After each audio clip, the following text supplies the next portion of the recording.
Hey folks, Dwayne from Grandpa's Garage, a little garage that good. Thought I'd bring you in today and show you the next piece that I'm starting on for my 34 Terraplane. Started yesterday cleaning up some panels. I believe in recycling metal wherever I can. Got some steel from some old commercial steel doors, which is 18 gauge, and it takes a little bit of time just to clean the adhesive and paint off it, but it's perfectly good steel otherwise. I'll show you what I've done so far and give you a run through.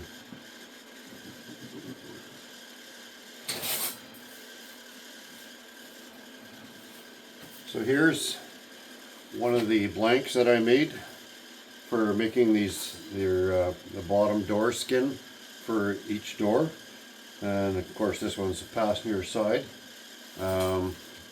Cleaned up real nice.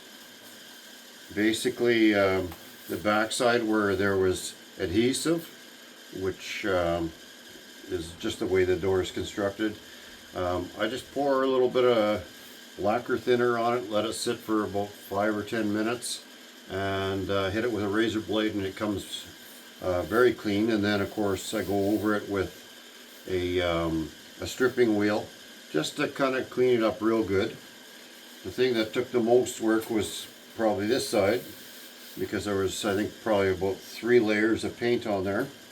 And that one I just took the stripping wheel too.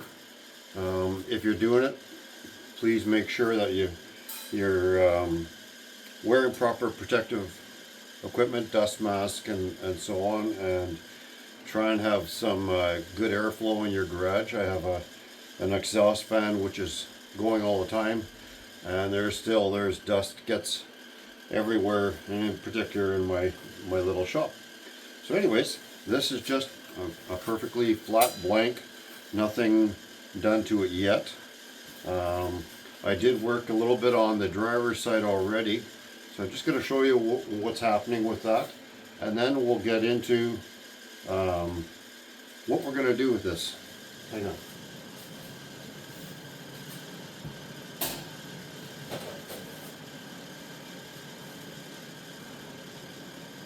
Okay, so now here is the driver's side, and as you can see, hopefully, it's not perfectly flat anymore. I've run this through the English wheel, ran it through lengthways first, just to try and get the roll of the panel to conform to the door, and then of course ran it top to bottom vertically, basically, to also get the contour from the front of the door to the back of the door. So I don't know if you can tell or not, but this is definitely got good shape to it now. Now I've test fitted this up against the door, and it's a really close fit.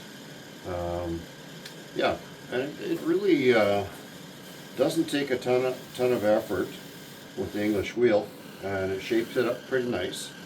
What I'll be doing is, once I have both these panels done the exact same way so that I maintain a correct contour, then I'll be going around, and you can see I've drawn, hopefully, a line on here, and what that is that's for the overlap, and we'll be taking that to the tipping wheel, and that will work it over to bend it over, so that once you have the panel completely finished and fitted to the door itself, you could continue with the hammer and dolly to bend this over so it wraps around onto the inner door structure.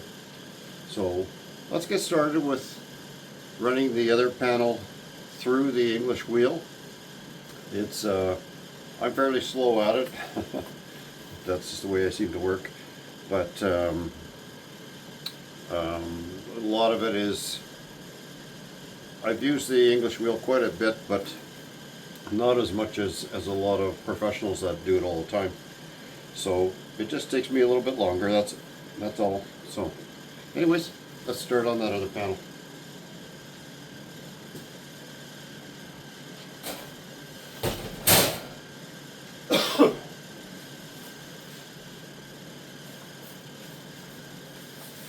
Alright. So one of the things you want to make sure of is that we have good tracking on here. And I just realized that I'm kind of not sighted in properly.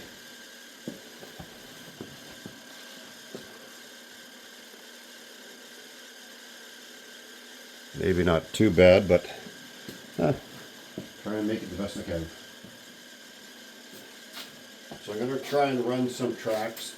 And the tracks I'll probably run about a 1/2 to 3/4 inch spacing between the tracks.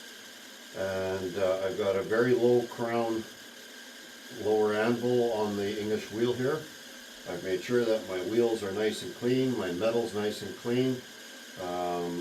If you have any kind of bits on the wheel or on your panel, it transfers, and then it just ends up with, you get lumps and bumps in there. And this is not a concourse restoration by any stretch, but I still want to try and make it the best I can.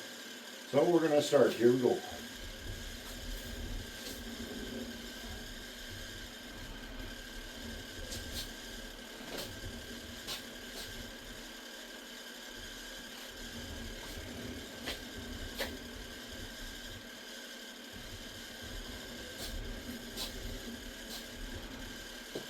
So essentially what you're doing when you're doing this tracking is you're actually, I'll exaggerate it just for illustration, is you're going to turn the panel one way and start drawing it to you, and when you go back you turn it the opposite way so it tracks. So it's forming a zigzag pattern the whole time, back and forth and back and forth. And again, because I'm trying not to do a large pattern, I'm trying to get fairly narrow tracking. You can watch and see where the lines are. And what I'll do actually is I'll stop this for a second.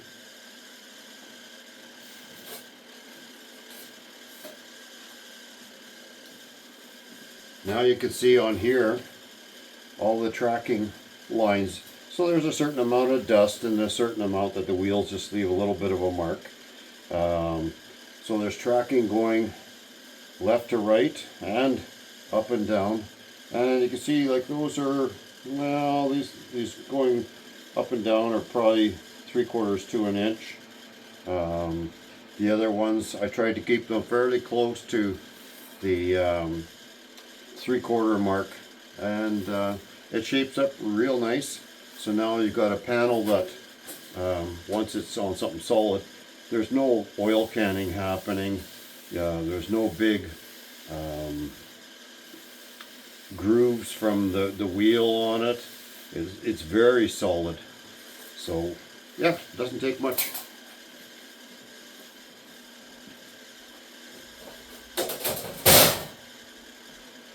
Alright, let's carry on here.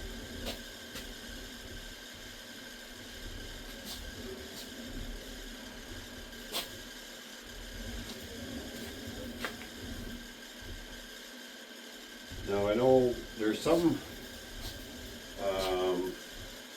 I will call them artists in the metal shaping business who actually lay out their track sometimes. If it's a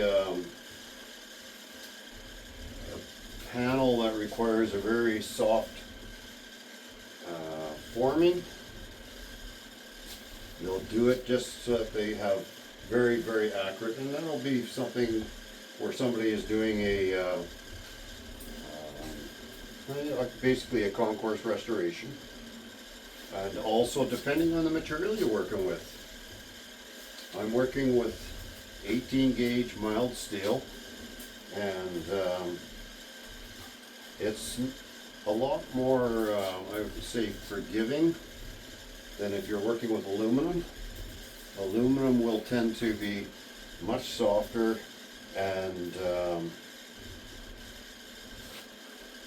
it'll mark a lot easier. So of course you're going to want to watch your pressure on your wheel, you're going to watch your tracking on your wheel, so that you don't have ripples in the panel when you're done.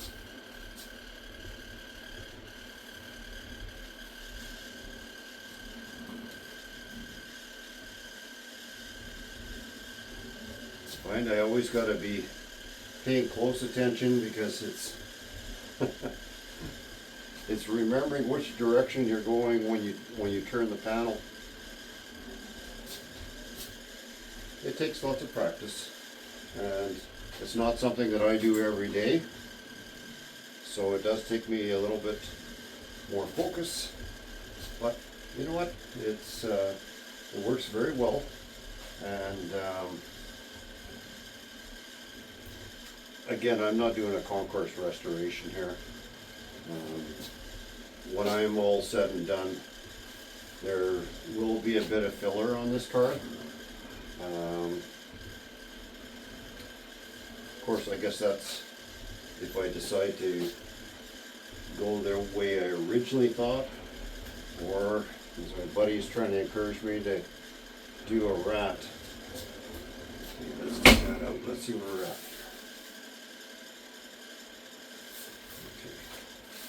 As you can see, I've already got some pretty good strength there, because it's kind of curving this way now.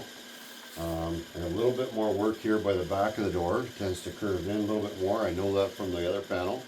And then I'll do the vertical pass on that, and I should be very close. So you'll see the end of this, that basically about 15 minutes maybe, you got your panel curved, and it's ready for doing the tipping on it. So let's just finish up this on end here a bit.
This tracking is a little bit more difficult, just because it's such a short throw. So you're changing direction constantly.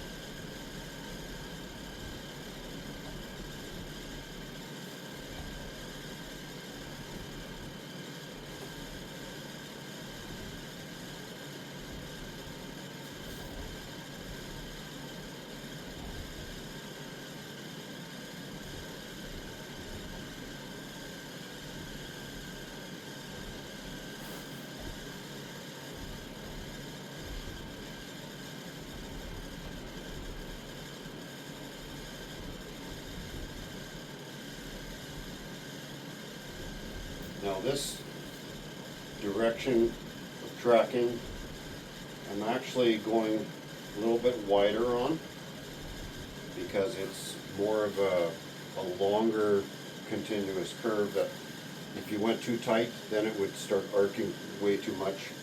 So easier just to put a little more width into your track.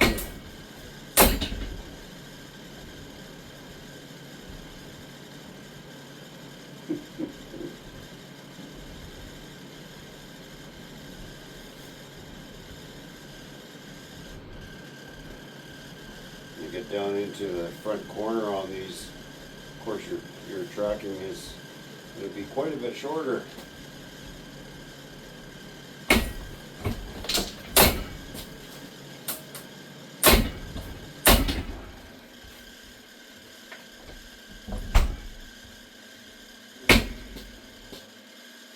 Recording? Recording. Yeah.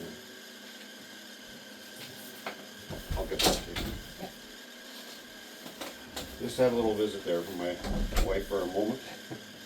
I got to get a sign on the outside of the door, I guess, and an on-air sign or something like that.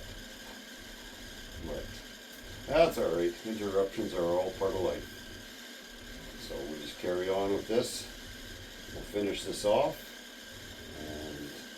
and then I can go see what you was wanting to find out about. Something there for sure, some discussion. That's life.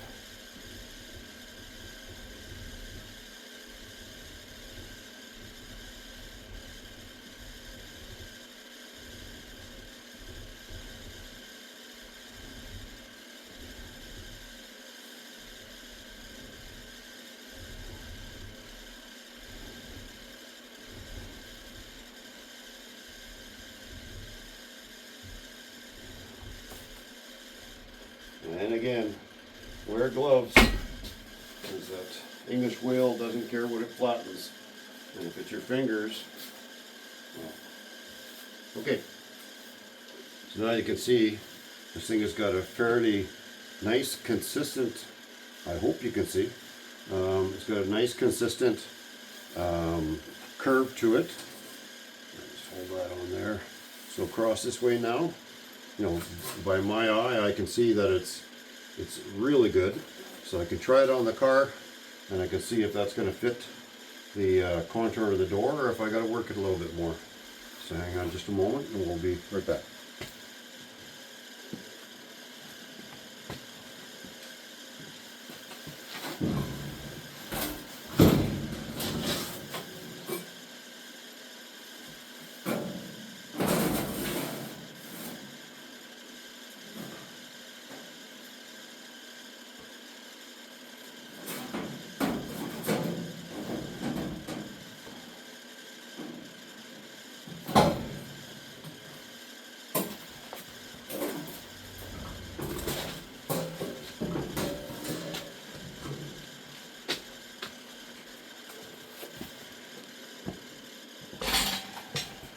Okay, I'm just going to compare it with the other panel and see if they look like they're pretty much the same. Then we're done, and if not, then we'll do whatever work we have to do on here.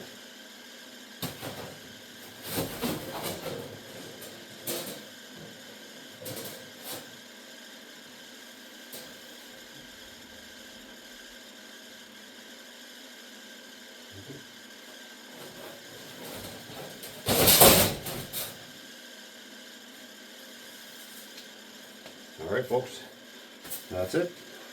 It's super close. Comparatively to the other panel, they are almost identical because I counted tracks to make sure that I'm doing the same number of tracks. The pressure on the wheel is the same. That way you have consistent results. It's when you're switching things back and forth, and you know, if you loosened off the pressure on the wheel and then tighten it back up, maybe you tightened it too much, or maybe you didn't tighten it enough, then you're going to get inconsistent results. But this both panels now are virtually identical, other than their mirror image of each other. So the next piece that we're going to do is tipping the edge for the seam that's going to go around the edge. So what I'm going to do is I'm going to stop this video right now, It's just the one thing that I started here, and I'll probably run another video when I'm doing the tipping, just so that these don't get too long. It's a little easier for me to upload the videos when they're a little bit shorter, and also don't want you guys getting you people getting bored and falling asleep on me while you're watching. Okay, hang on a second here.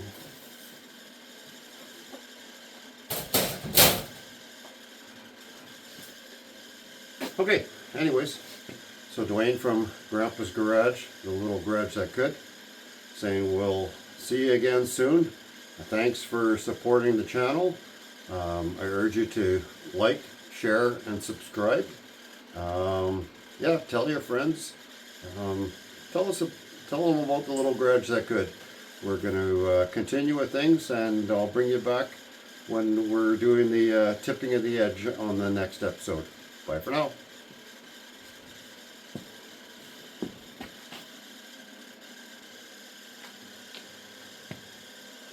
Hey folks, Dwayne from Grandpa's Garage, back again. The little garage that drives you nuts sometimes. Gonna work on tipping the edge on these panels that I just wheeled.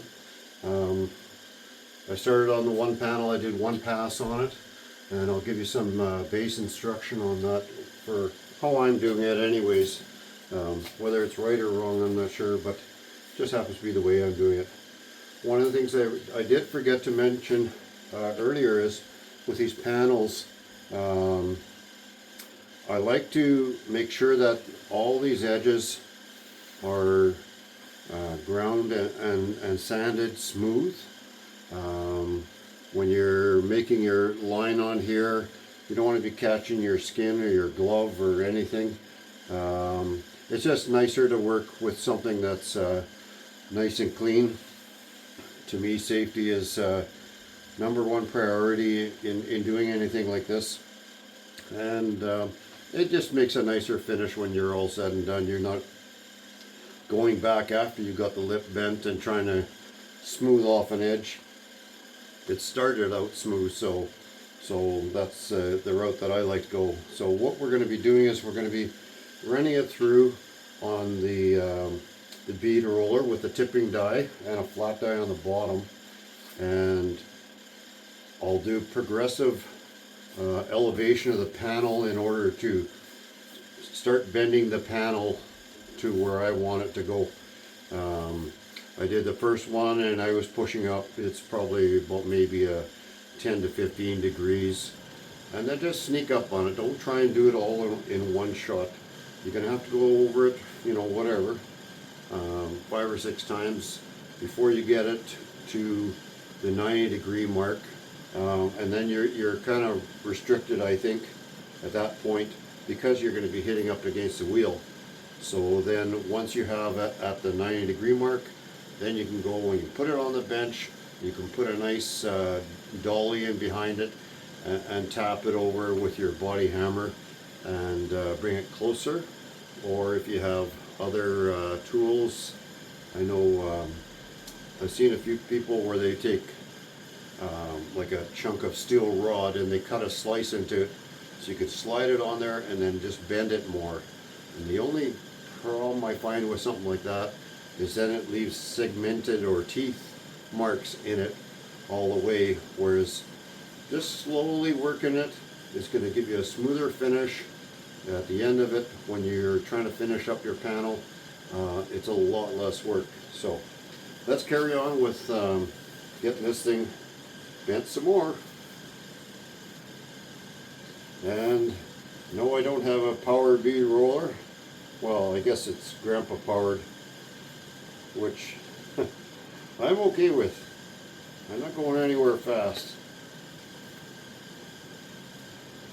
Yeah, I very much enjoy the process, and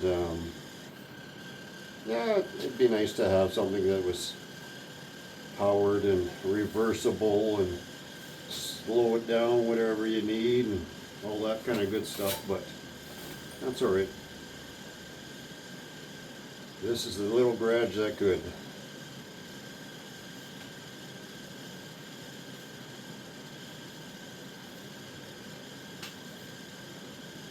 I'll show you once I finish this pass how it's starting to look. And you'll see that it's when you get used to doing this stuff, it's really not that hard to do. And a bead roller, you know, it's certainly nice to have. And this is one that, as I showed in my previous videos, that I bought that was a cheap, I thought it was Princess Auto, but actually, if I remember correctly now, it was actually a Harbor Freight unit. And I did modifications to it to beef it up and make it more usable. I didn't want to crank. The wheel works much better in my opinion.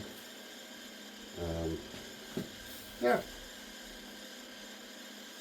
So at the end of it all, for my bead roller, I think I have probably about $150 in total wrapped up in it.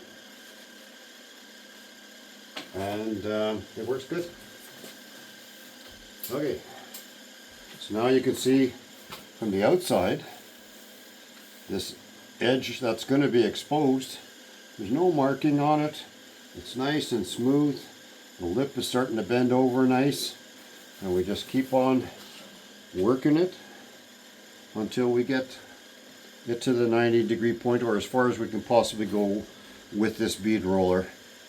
So we'll see where it goes. It'll take me pretty darn close, I'm sure of it. Here we go.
Okay, so that's coming along nicely. Now, it's never going to be perfect, because what happens is, as you're bending this over, of course, this piece where it's on the round is going to tend to buckle on you a little bit.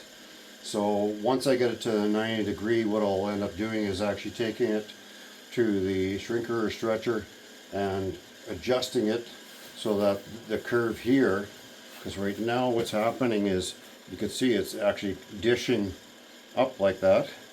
So when I have that bent over and I put it to the shrinker stretcher, I can bring that back so it's curved the way it should be, curved upward in the center area. But that's all part of the process. It's just metal. You can make it go where you want to. Just a matter of thinking it through. Alright, so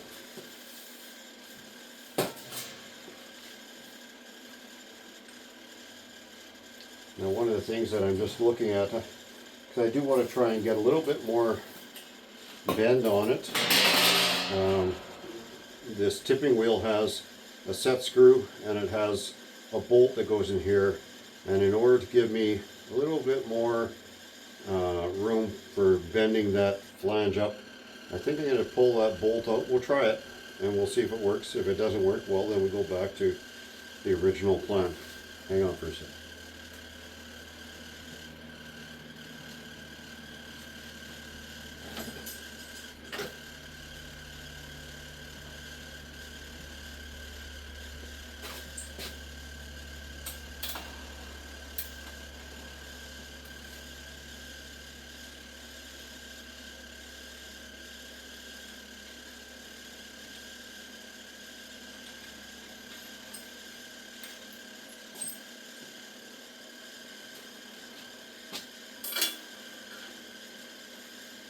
Alright, well, wish me luck.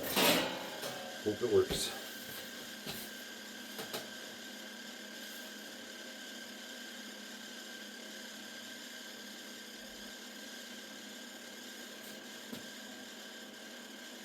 I guess that's the benefit of not having a motorized unit, because you're going slow, so the wheel likely won't be going anywhere. It does have a set screw on it, so it does tend to hold it in place pretty good. But there's also a lot of force on it when you're doing this.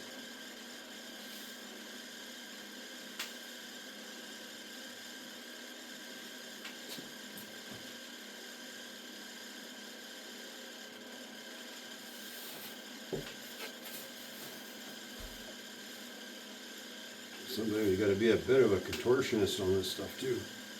Especially different when just working by yourself. So you got to get a little creative.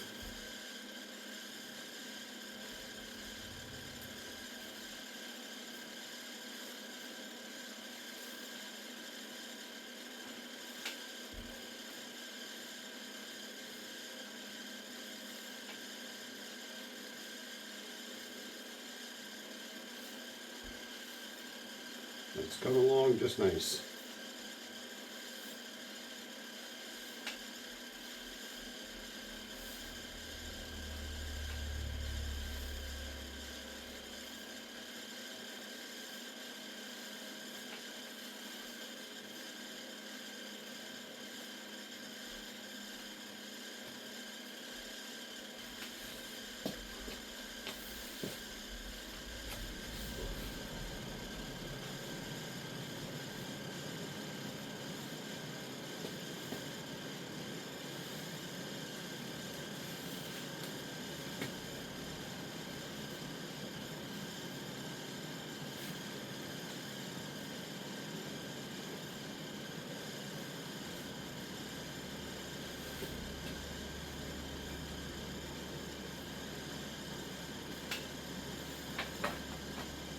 Okay.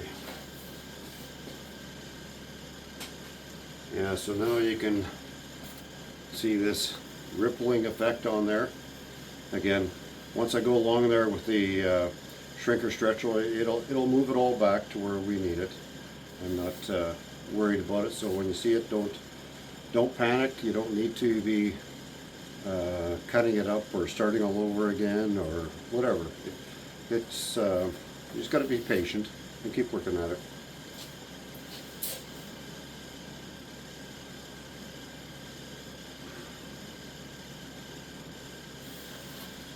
Actually, I think what I'm going to do right now, I'm just going to drag the shrinker out and kind of hit that edge a little bit.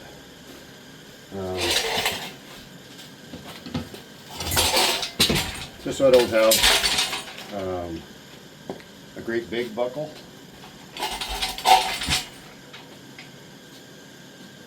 So let's get it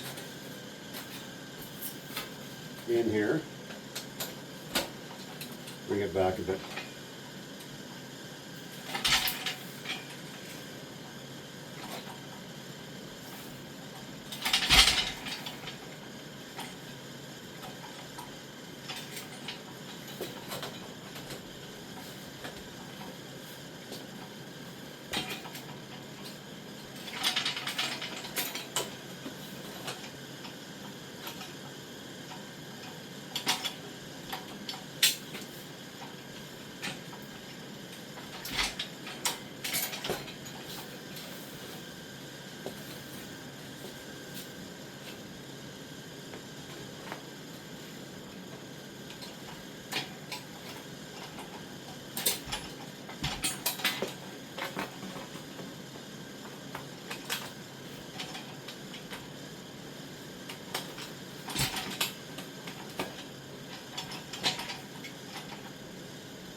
Okay, so now you can see it's actually come back quite a bit. It's not perfect. I'm not trying to get it perfect because I know I still got more to go on the bend anyways. So we'll get that dialed in a little bit more, get that corner bent over as far as we can, and then whatever straightening I need to do, we'll carry on with that. But I just didn't want to let it kind of get away on me. There's a little bit more I gotta play around with. It's a little, goes a little bit wonky on you here and there, but just patience and take a little bit of time and it'll come back. So back to the tipping.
There we go.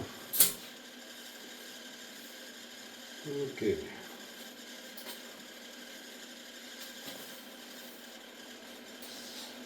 So as I mentioned, there's going to be a little bit of reworking and being able to get this flange bent over. So I'll carry on with that a little bit, but I think you get the idea. We'll do the little bit more shrinking on this to get this contour lined up properly, and then maybe a little bit of hammer and dolly work, not holly and dammy work. And we'll show you where we're at. And the other panel that I have to do, well, I'll just do that off camera. You don't need to watch it twice. But hopefully this gives you some good information, and hopefully it's something that will inspire you yourself to get out there and work away at things like this. If it's your passion, it's not like work.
The beauty of having the shrinker stretcher, you can over shrink or over stretch it a little bit, and you just go to the reverse if you got to bring it back a little bit.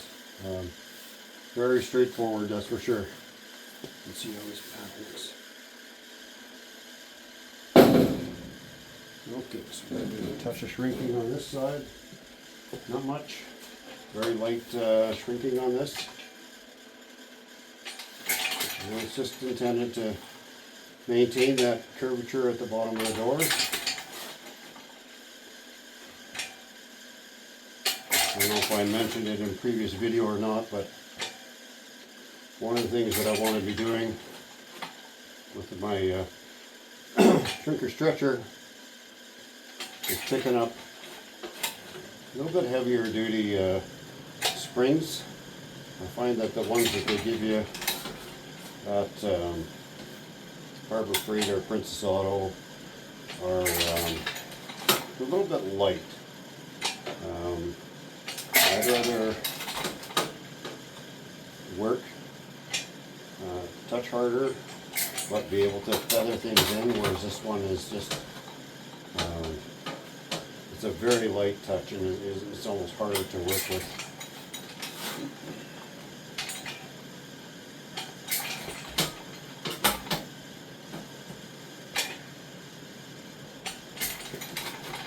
Especially when you're trying to do like a light shrink. You can over shrink, and then of course you got to go back and stretch it and that sort of thing. But anyways, that's really good. Let's go right there.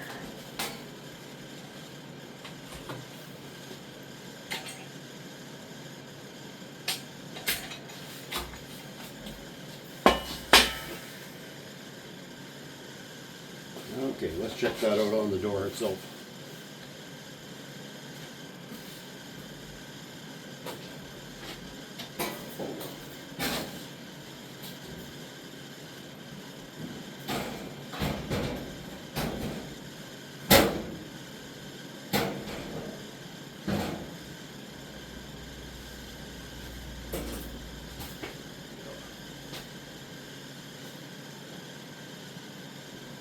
Okay, so you notice that, of course, this has to be shrunk a lot more again to bring that curve the way that we want it. So we'll do a little more on that.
I think we're probably pretty close there.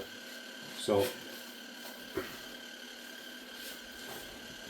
I don't know if you can see that real well or not, but you can see that it's definitely curving the way we need it. Just got to fit it to the car and accommodate that the best we can. The other thing that we'll do is I'll, as I mentioned before, take a hammer and dolly and bend this edge a little bit more. So now what's going to end up happening when you do that, there'll be less tendency for the panel to warp the opposite way of what you want, because now all of a sudden this flange that's on the outside there will be more flattened down. It's when it's upright on more of a 90-degree angle, it forces the bigger part of the panel to go the way it wants. So it's going to tend to try and straighten itself. So now I'll work this over, and then that'll be the direction we take that. The other thing, if you didn't notice, is that this end I haven't done anything, and I won't be doing anything until I'm fitting these panels on the doors themselves, because it's hard to get super accurate until you do that. So then you can go back to the door after the rest of it is lined up really well on the door. You can mark this to where it needs to be bent, and that's a short enough piece that it's easy enough to do a little bit with the tipping die, and then the rest by hammer and dolly, or just hammer and dolly, whatever works for you. And then of course once it's on the door structure itself, it'll be bent over solidly and tacked into place. I do have a tool that it's designed for bending the flange over so that it doesn't leave a mark on the outside of the panel, which of course if you had a mark on the outside of the panel, it's more body work.